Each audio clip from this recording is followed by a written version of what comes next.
ఉమ్మడి ఖమ్మం జిల్లాలో వరుస అఘాయిత్యాలు కలకలం రేపుతున్నాయి. ఖమ్మంలో 12 ఏళ్ల బాలికపై జరిగిన లైంగిక దాడి ఘటన మరవక ముందే భద్రాద్రి కొత్తగూడెం జిల్లాలో మరో దారుణం వెలుగు చూసింది.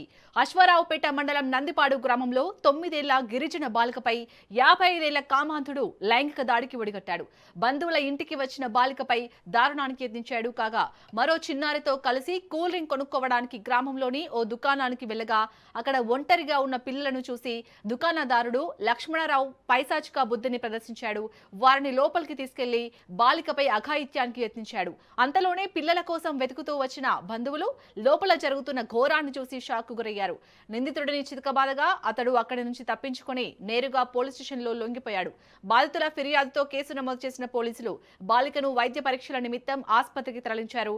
చిన్నారిపై అమానుషంగా ప్రవర్తించిన నిందితుడిని కఠినంగా శిక్షించాలని గిరిజన గ్రామస్తులు, కుటుంబ సభ్యులు తీవ్ర ఆగ్రహం వ్యక్తం చేస్తున్నారు.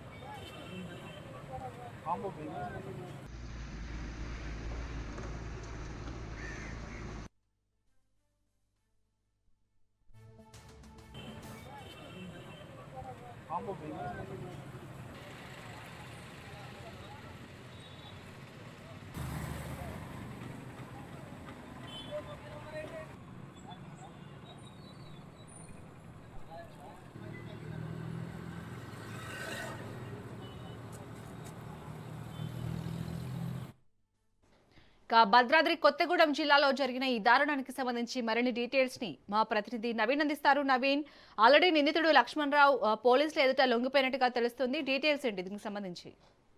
రైట్ శాలిని, ఖమ్మం జిల్లాలో బాలికపై జరిగినటువంటి లైంగిక ఘటన మరొక ముందే భద్రాద్రి కొత్తగూడెం జిల్లాలో కూడా మరొక చిన్నారిపై అయితే అఘాయిత్యయత్నం కలకలం రేపినట్లుగా కూర్చోవచ్చు. అశ్వారావుపేట మండలం నందిపాడు గ్రామంలో 9 ఏళ్ల బాలికపై 55 ఏళ్ల వ్యక్తి లైంగిక దాడి యత్నించిన ఘటన స్థానికంగా తీవ్ర ఆందోళనకు దారితీసినట్లుగా కూర్చోవచ్చు. అయితే వేసవి సెలవుల కోసం ఆంధ్రప్రదేశ్ లోని కుక్కునూరు ప్రాంతం నుంచి నందిపాడు గ్రామానికి బంధువుల ఇంటికి వచ్చినటువంటి 5వ తరగతి విద్యార్థిని మరో చిన్నారితో కలిసి కూల్ డ్రింక్స్ కొనుగోలు చేసేందుకైతే గ్రామంలో ఒక దుకాణానికి వెళ్ళినట్లుగా మనకు సమాచారం తెలుస్తుంది.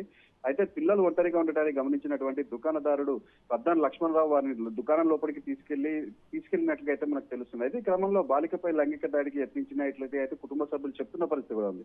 అయితే అదే సమయంలో పిల్లల కోసం వెతుక్కుంటూ వచ్చినటువంటి బంధువులు ఘటనను గుర్తించి అడ్డుకున్నారు. అయితే దీంతో నిందితుడు అక్కడి నుంచి పరారైపోయినట్లుగా తెలుస్తుంది. అయితే సమాచారం అందుకున్నటువంటి పోలీసులు అక్కడికి చేరుకునే లోపే నిందితుడు లక్ష్మణరావు పోలీస్ స్టేషన్ కి వెళ్లి నేరుగా సరెండర్ అయినట్టుగా కూడా తెలుస్తుంది. అయితే అక్కడికి సరెండర్ అయినటువంటి లక్ష్మణరావు పై పోలీసులు అయితే లైంగిక దాడి చేసినట్లుగా అక్కడ కేసు నమోదు చేశారు. దీంతో అక్కడ ఉన్నటువంటి ఏదైతే ఇటు అంటే బాలిక బంధువులు, అదేవిధంగా తల్లిదండ్రులు వీరందరూ కూడా ఏదైతే ఇటువంటి అంటే ఈ విధంగా బాలికలపై లైంగిక దాడులు జరుగుతున్నది వారిపై కఠిన చర్యలు తీసుకోవాలని, కఠిన చర్యలు తీసుకోకపోవడం వల్లనే ఇది రోజు రోజుకి పెరుగుతుందంటూ కూడా చెప్తున్న పరిస్థితి కూడా ఉంది. అయితే ఒక నందిపాడు గ్రామంలో చేసుకున్న ఈ యొక్క ఘటనపై అయితే అక్కడ ఒక ఆందోళన పరిస్థితి అయితే నెలకొని ఉన్నాయి. Eshan right, thank you Naveen.